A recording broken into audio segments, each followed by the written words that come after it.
Chuyện xưa sẽ đây ở đây nên xem Sakura Sakamichi ngày nay dân nâng một bần to xây hướng Tokyo Revenger bởi dương bần to tiệt khinh tha ca bị phiện muốn dân ban đăng rương rai cha cha nâng ạt cầm băng chỉ tràn ta yang na vì nơi ta ạt cục rón đầm bè Sakamichi ai bình chụp chùm lụa đổ thông rồi viên krong tàng pi bàn tại có nơi ta thở ca prai rương khác đại nòi mai ký nâng Tokyo Manchi tàng mút thẹn từ rộp đường đời chùa lực ni Sakamichi thở thơ mấy cầm oi ca sutara xâm là Panchi nơi ngày đại krong tàng pi vai kia phù bờ sân chỉ Panchi slam nút viênនឹងធ្វើឲ្យម៉ៃគីកានកំហឹងនឹងការស្អប់កាន់តែខ្លាំងទៅលើការស៊ូតារ៉ាព្រោះយើងដឹងហើយថាគេក៏ជាមនុស្សតែម្នាក់ដែលបានសម្លាប់ស៊ីនីជីរុដែលត្រូវជាបងបង្កើតរបស់ម៉ៃគីដែរដូចនេះវាអត់មានអីចម្លែកទេដែលម៉ៃគីសម្លាប់មនុស្សដោយការស៊ូតារ៉ាមុននឹងទៅបន្តសាច់រឿងរបស់យើង admin ក៏សូមឲ្យអ្នកដែលអត់ទាន់បានជួយ subscribe ឲ្យ admin កុំភ្លេចចែក admin ម្នាក់មួយផងអរគុណទុកមុនណាហើយមួយទៀត admin ក៏សូមអរគុណដល់មនុស្សល្អដែលបានជួយ support admin តាមរយៈ AVA ពិតជាអរគុណដល់ទឹកចិត្តគាត់ខ្លាំងមែនតើ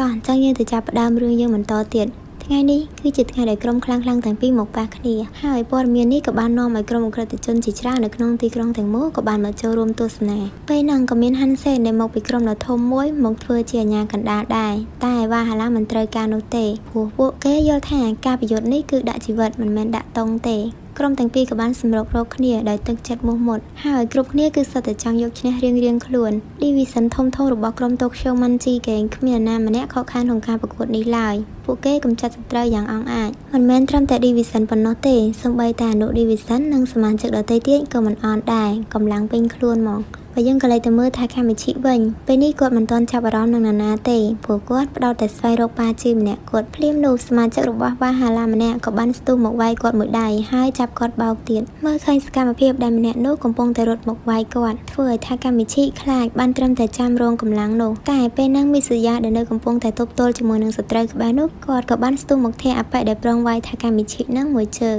ហើយហុចដៃSakamichiចាប់ងើបឡើងគាត់បានស្រែកដាក់Sakamichiថាមិនក៏ធ្វើអីឡប់ៗអញ្ចឹងពេលនេះSakamichiកំពុងតែនៅកណ្ដាលការប្រយុទ្ធហើយមិនក៏អត់ចេះការពារខ្លួនពីសត្រូវអញ្ចឹងហើយថែមទាំងបញ្ជាក់Sakamichiថាកុំឲ្យភ្លេចថាខ្លួនគាត់គឺជាសមាជិករបស់ក្រុមទី2នៃ Tokyo Manchiពាក្យនេះបានធ្វើឲ្យSakamichiភ្ញាក់ខ្លួនឡើងវិញគាត់តាំងចិត្តថាត្រូវតែផ្ដោតលើសត្រូវដែលនៅមុខគាត់តែនៅពេលដែលគាត់ងើយមុខមើលមានអីស្រាប់តែមានសត្រូវ2នាក់ឡើងខ្ពស់នៅមុខគាត់ដែលធ្វើឲ្យការតាំងចិត្តរបស់គាត់មិញហ្នឹងរត់ទៅផ្ទះបាត់អស់គ្រាន់តែឃើញកម្ពស់របស់គេធ្វើឲ្យSakamichiខ្លាចឡើងញ័រភ្លាមនោះ Shifuyu ក៏បានមកឈរពីក្រោយគាត់ហើយគេក៏បាននិយាយថាកុំខ្លាចអីអ្នកណាក៏ខ្លាចការវាយគ្នាដែរតែអីដែលសំខាន់នៅពេលនេះយើងត្រូវតែផ្ដោតទៅលើសត្រូវនៅនឹងមុខយើងហើយធ្វើយ៉ាងណាដើម្បីយកឈ្នះពួកគេឲ្យបាននឹកទៅដល់ហ៊ីណាSakamichiក៏បានប្រឹងក្តាប់ដៃហើយយកឈ្នះចិត្តភ័យខ្លាចរបស់គាត់ចុងក្រោយគាត់ក៏អាចវាយសត្រូវដែលកំពុងតែរត់មករកគាត់បានសម្រេចមួយដៃពេញទំហឹងតែគាត់ក៏នៅតែត្រូវគេវាយវិញដែរយើងក៏เลยទៅមើលម៉ៃគីឯនោះវិញពេលនេះគាត់កំពុងតែប្រឈមមុខជាមួយនឹងការស៊ូតារ៉ានៅពេលដែលការស៊ូតារ៉ាស្ទុះទៅវាយម៉ៃគីត្រាំងខាន់ក៏ស្ទុះមករងភ្លាមហើយគាត់និយាយទៅកាន់ការស៊ូតារ៉ាថាឋានៈរបស់ការស៊ូតារ៉ានៅស្ទើរណាស់មិនសមនឹងវាយជាមួយនឹងម៉ៃគីទេពេលហ្នឹងហាន់ម៉ាក៏បានធាក់ត្រាំងខាន់ចេញហើយថាថ្ងៃហ្នឹងត្រាំងខាន់ត្រូវទៅធ្វើជាដៃគូជាមួយគេព្រោះហាន់ម៉ាចង់ឲ្យការស៊ូតារ៉ាវាយជាមួយនឹងម៉ៃគីតែ2នាក់ត្រាំងខាន់ក៏តបជាមួយនឹងហាន់ម៉ាផងនិងសមាជិករបស់គេផងត្រាំងខាន់ក៏បានឆ្លៀតទៅសួរមីសយ៉ាដែលនៅក្បែរនោះថាគាត់យ៉ាងម៉េចហើយមីសយ៉ាក៏បានតបថាគាត់អត់អីទេតែគ្នារបស់ក្រុមTokyo Manchiទាំងមូលគឺដូចជាចាប់ផ្ដើមចុះខ្សោយហើយព្រោះថាក្រុមវ៉ាហាឡាមានគ្នាច្រើនជាងទ្វេដងហើយពួកគេសុទ្ធតែមានមាឌធំជាងក្រុមTokyo Manchiដោយសារតែពួកអស់ហ្នឹងគឺសុទ្ធតែមានអាយុបងពេលហ្នឹងដែរត្រាំងខាន់ក៏បានស្ទុះទៅជួយសមាជិកម្នាក់ដែលពេលនេះគេកំពុងតែធ្លាក់ចូលទៅក្នុងការភ័យខ្លាចត្រាំងខាន់ក៏បានលើកទឹកចិត្តគេព្រោះបើសិនជាគេខ្លាចគេនឹងមិនអាចឈ្នះទេម្នាក់នោះក៏បានតបថាគេក៏ចង់ដែរប៉ុន្តែបើនិយាយសម្រាប់គេគឺមិនមានកម្លាំងគ្រប់គ្រាន់ដោយត្រាំងខាន់និងម៉ៃគីទេហើយគេក៏បានសុំទោសទៅត្រាំងខាន់ព្រោះគេអត់អាចវាយតទៀតបានទេត្រាំងខាន់ក៏បាននិយាយថាគាត់នឹងការពារគេនិងការពារគ្រប់គ្នាប៉ុន្តែពេលឃើញសមាជិកជាច្រើនដេកដួលនិងអ្នកខ្លះក៏ឈប់វាយធ្វើឲ្យត្រាំងខាន់យល់ថាពេលនេះក្រុមTokyo Manchiទាំងអស់គឺចាប់ដើមចាញ់ហើយតែមិនមែនចាញ់កម្លាំងកាយទេគឺចាញ់ខាងកម្លាំងចិត្តផ ភ្លាមនោះហាន់ម៉ាមិនដឹងថាទៅនាំអាសក់បោះពីរនាក់ហើយនឹងមនុស្សមួយបងមកពីណាទេឲ្យមកជួយវាយជាមួយនឹងត្រាំងខិនហើយនៅពេលនឹងដែរយើងក៏បានឃើញថាកាមីឈីកំពុងតែរត់ខ្វាយបណ្ដាហើយស្រែកបណ្ដាដោយគាត់ស្រែកពាក្យតាំងចិត្តថានឹងយកឈ្នះជាច្រើនឃ្លាទាំងដែលគាត់ដើរលេងចង់រួចបន្ទាប់ពីការស្រែកយ៉ាងខ្លាំងថាកាមីឈីក៏បានអស់កម្លាំងរៀបនឹងដួលទៅហើយមេតសយ៉ាក៏បានមកទប់គាត់ទាន់ការតស៊ូនឹងការតាំងចិត្តរបស់ថាកាមីឈីមុននេះបានធ្វើឲ្យសមាជិករបស់តូក្យូម៉ាន់ជីដែលអស់សង្ឃឹមមុននេះក៏ចាប់ផ្ដើមក្រោកឈរឡើងម្ដងទៀតយ៉ាងរឹងប៉ឹងពេលនេះពួកគេអត់ខ្លាចទៀតទេទោះបីជាត្រូវវាយ1ទល់នឹង2ឬទល់នឹង3ក៏ដោយហើយពួកគេក៏ចាប់ផ្ដើមស្រែកបញ្ចេញឥទ្ធិពលនៃការតាំងចិត្តរបស់ពួកគេគ្រប់គ្នាសំឡេងនិងស្នាមញញឹមពីសមាជិកទាំងអស់បានធ្វើឲ្យត្រាំងខិនមានអារម្មណ៍ថាធូរឡើងវិញគាត់អរគុណដល់ថាកាមីឈីដែលបានដាស់កម្លាំងចិត្តរបស់គាត់មកវិញម្ដងទៀតគ្រប់គ្នាក៏ស្ទុះទៅរកសត្រូវម្ដងទៀតពោពេញដោយកម្លាំងចិត្តបាននិយាយពីត្រាំងខិនវិញពេលហ្នឹងគាត់ដូចជាបិសាចចូលខ្លួនអញ្ចឹងអត់មានណាគេមកបញ្ឈប់គាត់បានទេទោះបីជាចូលម្ដង10នាក់ក៏នៅតែគាត់វាយដេកអស់ដែរមិនយូរប៉ុន្មានមនុស្សមួយវងដែលហាន់ម៉ានាំមកមុននេះក៏បានដេកអស់នៅសល់តែគេម្នាក់ហាន់ម៉ាក៏បានញញឹមរងចាំត្រាំងខិនយ៉ាងមានក្តីសុខពួកគេគិតថាត្រាំងខិនវាយមនុស្សច្រើនអ្នកយ៉ាងនេះកម្លាំងរបស់គេក៏ថយចុះអស់ច្រើនដែរតែស្រាប់តែត្រាំងខិនប្រើកណ្ដាប់ដៃ500ស្តេករបស់គាត់ដល់ហាន់ម៉ាឡើងខ្ទាត10ម៉ែត្រកប់ជញ្ជាំងឡើងធ្វើឲ្យអ្នកគ្រប់គ្នានៅកន្លែងហ្នឹងបើកភ្នែកធំសូម្បីតែថាកាមីឈីក៏បើកភ្នែករបស់គាត់ដែរបើករួចមិញដែរតែមួយសន្ទុះក៏ហាន់ម៉ាងើបឡើងមកវិញហើយតទល់ជាមួយនឹងត្រាំងខិនបន្តហើយលើកនេះពួកគេទាំងពីរនាក់ក៏អាចវាយគ្នាត្រូវនឹងទប់គ្នាបានទៅវិញទៅមកព្រោះពួកគេទាំងពីរនាក់អត់មានណាគេខ្សោយជាងណាគេទេក៏លេចទៅមើលម៉ៃគីនិងកាស៊ូតារ៉ាវិញកាស៊ូតារ៉ាមើលទៅសប្បាយចិត្តមែនតែនហើយគេក៏បាននិយាយថាគេរងចាំពេលវេលាបែបហ្នឹងយូរមកហើយកាស៊ូតារ៉ាក៏បានរត់ឡើងលើគំនរឡានហើយម៉ៃគីក៏បានដេញតាមភ្លាមនោះក៏មានអប៉ិងោលដែលជាគ្នារបស់វ៉ាហាឡាម្នាក់មកធាក់ទម្លាក់ម៉ៃគីចុះក្រោមតែគាត់ក៏មានបញ្ហាអីដែរតាមពិតទៅកាស៊ូតារ៉ាត្រៀមគ្នា2នាក់រួចទៅហើយដើម្បីជួយគាត់ក្នុងការយកឈ្នះម៉ៃគីដែលអប៉ិងោលមិញហ្នឹងគឺមានឈ្មោះថាឆនបូហើយម្នាក់ទៀតមានឈ្មោះថាឆនបូក៏បានហក់ទៅវាយម៉ៃគីតែគាត់ក៏វាសតែដៃម្ខាងក៏អាចទប់គេជាប់ដែរហើយក៏ធាក់ទៅគេវិញប៉ុន្តែឆនបូបានគេចផុតឃើញអញ្ចឹងកាស៊ូតារ៉ាក៏បានឆ្លៀតឌឺម៉ៃគីព្រោះពេលនេះម៉ៃគីចាញ់បោកគេឡើងមកដល់ទីខ្ពស់ដែលវាអាចធ្វើឲ្យម៉ៃគីមិនអាចប្រើកម្លាំងជើងឆ្វេងរបស់គាត់បានពេញកម្លាំងបានឆ្លៀតពេលដែលម៉ៃគីកំពុងតែចាប់អារម្មណ៍ជាមួយនឹងកាស៊ូតារ៉ាហ្នឹងឆោមក៏បានហក់មកធាក់គាត់ត្រូវមួយជើងហើយម៉ៃគីក៏បានទប់ទល់ជាមួយនឹង2នាក់ហ្នឹងទៅវិញទៅមក2នាក់ហ្នឹងក៏បានហក់មកចាប់ម៉ៃគីជាប់ហើយកាស៊ូតារ៉ាក៏បានយកបំពង់ដែកមួយមកវាយចងក្បាលម៉ៃគីដែលធ្វើឲ្យគាត់បែកឈាមហើយធ្វើឲ្យម៉ៃគីដួលនៅលើឡានត្រាំងខិនដែលនៅក្បែរនោះក៏បានស្រែកហៅម៉ៃគីយ៉ាងលឺដែលធ្វើឲ្យគ្រប់គ្នាបញ្ឈប់ការវាយហើយក៏លេចទៅរកម៉ៃគីពេលដែលកាស៊ូតារ៉ាគិតថាគេនឹងឈ្នះម៉ៃគីស្រាប់តែងើបឡើងមកវិញហើយគាត់ប្រឹងសួរទៅកាស៊ូតារ៉ាថាតើក្នុងចិត្តកាស៊ូតារ៉ាពិតជាទុកគាត់ជាសត្រូវមែនអត់លើសំណួរនេះកាស៊ូតារ៉ាក៏នឹកឃើញរឿងកាលពីក្មេងរបស់គាត់កាលនោះគាត់រស់នៅជាមួយនឹងគ្រួសារមួយដែលគ្មានសុភមង្គលសូម្បីតែបន្តិចឪពុករបស់គាត់តែងតែប្រើអំពើហិង្សាទៅលើម្ដាយរបស់គាត់ចុងក្រោយពួកគាត់ក៏បានបែកគ្នាហើយបានទុកកាស៊ូតារ៉ាចោលនៅពេលដែលគាត់រងានឹងឯកាបំផុតគឺមានតែម៉ៃគីដែលគេប្រៀបដូចជាពន្លឺដែលមកបំភ្លឺកាស៊ូតារ៉ាចាប់ពីថ្ងៃនោះកាស៊ូតារ៉ាមានតែម៉ៃគីម្នាក់គត់ដែលជាសាច់ញាតិរបស់គាត់ប៉ុន្តែចុងក្រោយព្រោះតែម៉ៃគីដដែលបានធ្វើឲ្យគាត់ឈានទៅដល់ការសម្លាប់មនុស្សកាស៊ូតារ៉ាយល់ថានេះគឺជាកំហុសរបស់ម៉ៃគីបន្ទាប់ពីគិតរួចកាស៊ូតារ៉ាក៏បាននិយាយបញ្ជាក់ទៅកាន់ម៉ៃគីថាច្បាស់ណាស់ម៉ៃគីគឺជាសត្រូវរបស់គេហើយកាស៊ូតារ៉ាក៏បានបន្តថាបើមនុស្សម្នាក់សម្លាប់មនុស្សធម្មតាគេម្នាក់ហ្នឹងនឹងក្លាយជាមនុស្សអាក្រក់តែបើសិនជាមនុស្សម្នាក់សម្លាប់សត្រូវរបស់គេវិញនោះមនុស្សម្នាក់ហ្នឹងនឹងក្លាយទៅជាហេរ៉ូបន្ទាប់ពីនិយាយចប់ឆនបូនិងឆោមក៏ចាប់ម៉ៃគីជាប់ដើម្បីឲ្យកាស៊ូតារ៉ាវាយម៉ៃគីដោយសេរីត្រាំងខិនដែលនៅពីក្រោមក៏ប្រឹងរត់ទៅរកម៉ៃគីតែក៏ត្រូវហាន់ម៉ាមកខាត់គាត់ជាប់ពេលនេះកាស៊ូតារ៉ាលែងខ្វល់អីទៀតហើយដឹងត្រឹមតែថាពេលដែលគាត់អាចសម្លាប់ម៉ៃគីបានគាត់នឹងក្លាយទៅជាហេរ៉ូបន្ទាប់ពីឲ្យកាស៊ូតារ៉ាវាយជាច្រើនដែកម៉ៃគីក៏បាននិយាយថាបើសិនជាកាស៊ូតារ៉ានិយាយបែបនេះអញ្ចឹងបងប្រុសរបស់គាត់គឺជាសត្រូវរបស់កាស៊ូតារ៉ាដែរមែនទេនិយាយចប់ម៉ៃគីក៏ចាប់ផ្ដើមខឹងយ៉ាងខ្លាំងហើយក៏ប្រើក្បាលរបស់គាត់បោកឈោមចេញហើយក៏បានប្រើជើងឆ្វេងរបស់គាត់ដែលឆនបូកំពុងតែអោបនឹងធាក់ចំក្បាលកាស៊ូតារ៉ាមួយទំហឹងដែលធ្វើឲ្យគេដួលស្ដោកស្ដឹងទាំងពីរទាំង3នាក់ Nang ngày nào khi ở trong episode tí đầm bốn nâng cứ miền tập văn năng tệ, admin trong phép tha hưởng nâng kia toàn tranh chọc tệ, hai lời nâng admin phơ toàn phép để kê tranh bà nâng hai. Chỉ vì xét hưởng nâng kê tranh mượn tất tại mỗi episode tệ, hai cả muốn admin phơ mười video 3 episode. Chẳng admin trong số này ọc kia tha chẳng admin tranh mượn tất mỗi episode rồi cả chẳng admin phơ mười video 3 episode định môn. Ta bởi sân thì chẳng admin tranh mỗi video 3 episode định môn thử chạm đào bè tận. តែបើអ្នកនរគ្នាចង់ចាំដល់បែអាទិត្យមែនចាំ admin រករឿងផ្សេងទៀតមកសម្រាយបដាទៀតហើយកុំភ្លេចប្រាប់ចម្លើយអ្នកនរគ្នានៅក្នុង comment ខាងក្រោមបើសិនជាចូលចិត្តវីដេអូមួយនេះកុំភ្លេចជួយចុច like ហើយនិងជួយចុច subscribe admin ម្នាក់មួយផងពួកអី admin ចិត្តបាន 100k ហើយណាស៊ូអរគុណច្រើនអ្នកនរគ្នាជួបគ្នានៅវីដេអូក្រោយបាយបាយ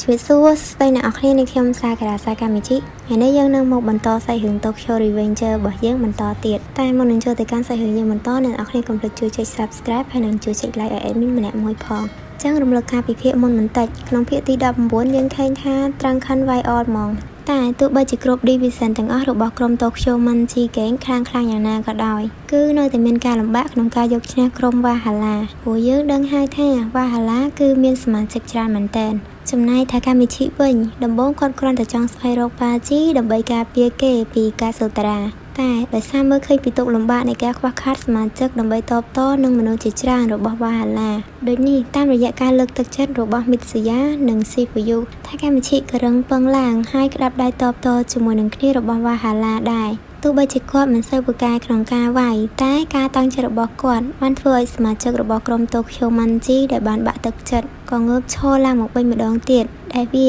ក្លាយជាកម្លាំងចិត្តដល់ division គ្រប់គ្នារួមទាំងត្រាំងខិនដែលកំពុងតែមានការបារម្ភចំពោះសុខទុក្ខរបស់សមាជិកទាំងអស់របស់គាត់ដូចគ្នាហើយនៅពេលដែលឃើញសមាជិករបស់គាត់មានការតាំងចិត្តឡើងវិញធ្វើឲ្យគាត់បោះចោលការបារម្ភទាំងអស់នោះដើម្បីបមូលអារម្មណ៍ក្នុងការវាយបន្តដោយខ្លាំងក្លារីឯ Mikey វិញគាត់ប្រឈមមុខនឹងការឈឺចាប់របស់គាត់គឺការសូតារ៉ាទោះបីជាគាត់ដឹងថាការសូតារ៉ាគឺជាមនុស្សដែលដឹងខុសហើយមិនចេះកែតែអស់រយៈពេល2ឆ្នាំមកនេះបន្ទាប់ពីការស្លាប់របស់បងប្រុសគាត់ Mikey នៅតែមិនបោះបង់ចោលក្តីសង្ឃឹមបន្តិចបន្តួចចំពោះមិត្តចាស់ម្នាក់នេះនោះទេ Mikey នៅតែគិតថាពួកគេថ្ងៃណាមួយនឹងអាចមានពេលវេលាល្អៗជាមួយគ្នាម្ដងទៀតតែនៅទីបំផុតឱកាសចុងក្រោយដែលគាត់បានឲ្យការសូតារ៉ានិយាយពាក្យក្នុងចិត្តរបស់គេបើជានៅតែប្រកាន់ថារឿងដែលគេបានធ្វើកន្លងមកគឺសុទ្ធតែជារឿងត្រឹមត្រូវចុងក្រោយ Mikey ក៏អស់ការអត់ទ្រាំហើយក៏ផ្ដួលការសូតារ៉ាដោយខ្លួនគាត់ផ្ទាល់បន្ទាប់ពីការសូតារ៉ានឹងគ្នាពីរនាក់ទៀតដួលអស់ Mikey ក៏បានទន់ជង្គង់ចុះគ្រប់គ្នាដែលនៅខាងក្រោមក៏ភ្ញាក់ផ្អើលយ៉ាងខ្លាំងមើលតែ Mikey ដូចអស់កម្លាំងខ្លាំងណាស់វាអាចមកពីគាត់ហូរឈាមច្រើនពេកមុននេះនៅពេលដែលឃើញ Mikey ធ្លាក់នៅក្នុងសភាពបែបនេះធ្វើឲ្យគ្នារបស់ Valhalla យល់ថាវាគឺជាឱកាសល្អក្នុងការកម្ចាត់ Mikey ចោលបន្ទាប់មក Choji ដែលជាប្រធានក្រុមម្នាក់ទៀតរបស់ Valhalla ក៏បានដឹកនាំគ្នាជាច្រើនរត់សម្ដៅទៅរក Mikeyថាកម្មវិធីដែលបានឃើញទស្សនវិជ្ជានេះគាត់ព្រួយបារម្ភជាខ្លាំងគាត់មិននឹកស្មានថា Valhalla នៅមានប្រធានក្រុមផ្សេងទៀតដែលមិនទាន់ចូលប្រយុទ្ធនោះទេថាកម្មវិធីប្រឹងស្រែកប្រាប់គ្រប់គ្នាឲ្យឆាប់ទៅការពារ Mikey តែនៅពេលដែលគាត់មើលទៅ Mitsuya Naoya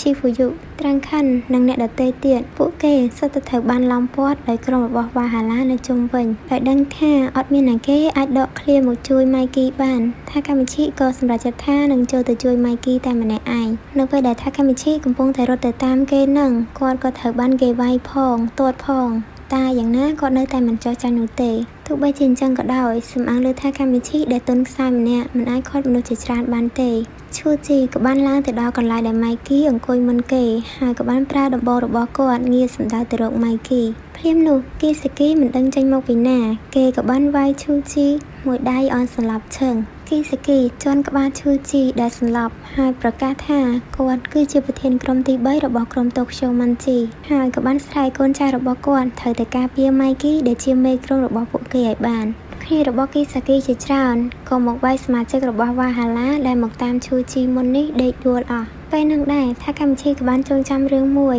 តាមពិត Choji ម្នាក់នេះថាកម្មវិធីធ្លាប់ជួបម្ដងរួចមកហើយ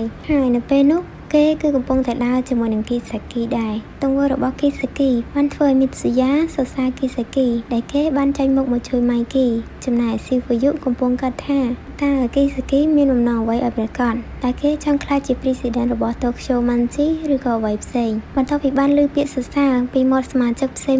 ដែលធ្វើឲ្យ Takamichi ចាប់ផ្ដើមភ័យខ្លាចនឹងរឿងរ៉ាវដែលនឹងកើតមាននៅថ្ងៃខាងមុខគាត់យល់ថា Kisaki ធ្វើបែបនេះបើសិនជាការប្រយុទ្ធនេះក្រុម Tokyo Manji ឈ្នះនោះគេនឹងក្លាយទៅជាអ្នករួមចំណែកដ៏សំខាន់ក្នុងរឿងមួយនេះហើយគេក៏នឹងទទួលបានទំនុកចិត្តកាន់តែខ្លាំងពីសមាជិកគ្រប់គ្នាតែបើសិនជាវ៉ាហាឡាឈ្នះវិញគេនឹងក្លាយជាអ្នកគ្រប់គ្រងក្រុមដ៏ធំមួយដែលបានពីការរួមបញ្ចូលគ្នារវាងក្រុមវ៉ាហាឡានិង Tokyo Manji គេដូចនេះទោះបីជាក្រុមមួយណាឈ្នះក៏ដោយគឺ Kisaki នៅតែក្លាយជាអ្នកទទួលបានផលប្រយោជន៍ដដែលភ្លាមនោះត្រង់ខិនក៏ស្រែកសរសើរ Kisaki យ៉ាងលឺតែនឹងគេមិនដឹងសោះថាមុខមាត់ពិតរបស់ Kisaki វាយ៉ាងណាហើយត្រង់ខិនថែមទាំងបានផ្ញើ Mikey ឲ្យ Kisaki ជាអ្នកមើលថែទៀតបន្តិចក្រោយមកប៉ាជីក៏បានបង្ហាញខ្លួនហើយវាយ Kisaki មួយដែកពេញទំហឹងដែលធ្វើឲ្យគេដេកស្ដោកឃើញចឹងត្រាំងខិននិងវិសយាក៏បានស្រែកឲ្យប៉ាជីឈប់ហើយក៏បានបញ្យល់ប្រាប់ប៉ាជីថាពួកគេចាត់ទុកការវាយគ្នាមួយនេះគឺជាថ្នូរដើម្បីដូរយកប៉ាជីទៅ Tokyo Manji វិញតែប៉ុណ្ណោះឆ្លៀតពេលប៉ាជីមិនប្រយ័ត្នអនុប្រធានរបស់ Kisaki ក៏បានទាញប៉ាជីទម្លាក់ចុះមកក្រោមបានសម្រេចចំណែក Kisaki ក៏បានងើបឡើងមកវិញហើយបានប្រាប់ឲ្យគ្នារបស់គេត្រូវតែយកជីវិតប៉ាជីឲ្យបានShifuyu ក៏បានស្ទុះទៅពាំងផ្លូវប៉ាជីកុំឲ្យទៅវាយជាមួយនឹង Kisaki ព្រោះបើសិនជាប៉ាជីធ្វើបែបនេះគឺមានន័យថាប៉ាជីកំពុងតែប្រឆាំងនឹង Mikey ហើយប៉ាជីក៏បានវាយ Shifuyu មួយដៃដែលធ្វើឲ្យគេដួលហើយគាត់ក៏តបថាពីមុនគាត់ទុក Shifuyu នៅក្បែរខ្លួនគឺគ្រាន់តែទុកប្រើប៉ុណ្ណោះហើយគាត់ក៏មិនខ្វល់ថា Shifuyu កំពុងតែគិតអំពីអីដែរShifuyu ប្រឹងងើបឡើងហើយក៏បានប្រាប់ទៅកាន់ប៉ាជីថាក្នុងនាមគាត់ជាអនុប្រធានក្រុមទី1ដូចនេះគាត់បដិញ្ញាចិត្តថានឹងតាមការពារប្រធានក្រុមរបស់គាត់ជានិច្ចប៉ាជីក៏បានឲ្យពេលគាត់10វិនាទីដើម្បីឃាត់គាត់ប៉ាជីក៏បានរាប់បណ្ដាហើយប្រាប់Shifuyuបណ្ដាថាគាត់នឹងមិនឈប់នោះទេលុះត្រាតែShifuyuសម្រាប់គាត់ទើបគាត់ឈប់បន្ទាប់ពីរាប់ចប់Shifuyuក៏មិនមានសកម្មភាពអីប៉ាជីក៏ប្រុងឡើងទៅរកKisakiតែ Takamichi ក៏បានស្ទុះមកអោបគាត់ជាប់ Takamichi បានស្រែកShifuyuឆាប់មកបញ្ឈប់ប៉ាជីប៉ុន្តែ Shifuyu ក៏បានតបថាគាត់សុំទោសព្រោះគាត់អាចលើកដៃវាយប៉ាជីបាននោះទេសូម្បីតែមួយដៃពេលនឹងដែរ Takamichi ក៏ត្រូវមើលកាយរបស់ប៉ាជីតែទោះជាគាត់ពិបាកទ្រាំយ៉ាងណាក៏គាត់នៅតែមិនចោះចាញ់ដែរTakamichi ប្រឹងអោបប៉ាជីយ៉ាងខ្លាំងព្រោះគាត់ត្រូវការពារប៉ាជីឲ្យបានតែនឹកដល់រឿងមួយនេះ Takamichi ស្រាប់តែនឹកឃើញថាតាមពិតប៉ាជីត្រូវស្លាប់ក្រោមដៃកាសុត្រាតាមិនមែនជា Kisaki ទេTakamichi ក៏បានប្រឡែងប៉ាជីហើយក៏លេចទៅរកកាសុត្រាស្រាប់តែគេបាត់ទៅណាមិនដឹង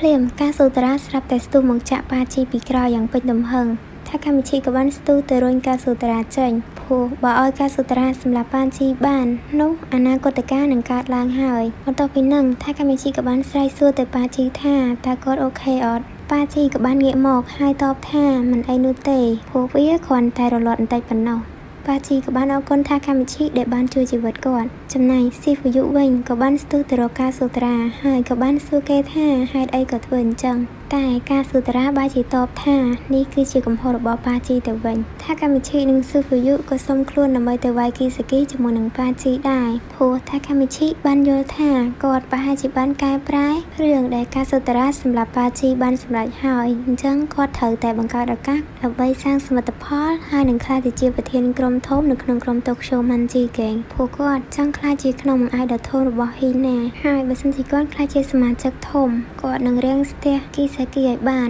មិនឲ្យគេក្លាយជាផ្នែកមួយនៃសមាជិករបស់ Tokyo Manji គេនោះទេព្រោះគេអាចនឹងបំផ្លាញក្រុមនេះនៅពេលអនាគត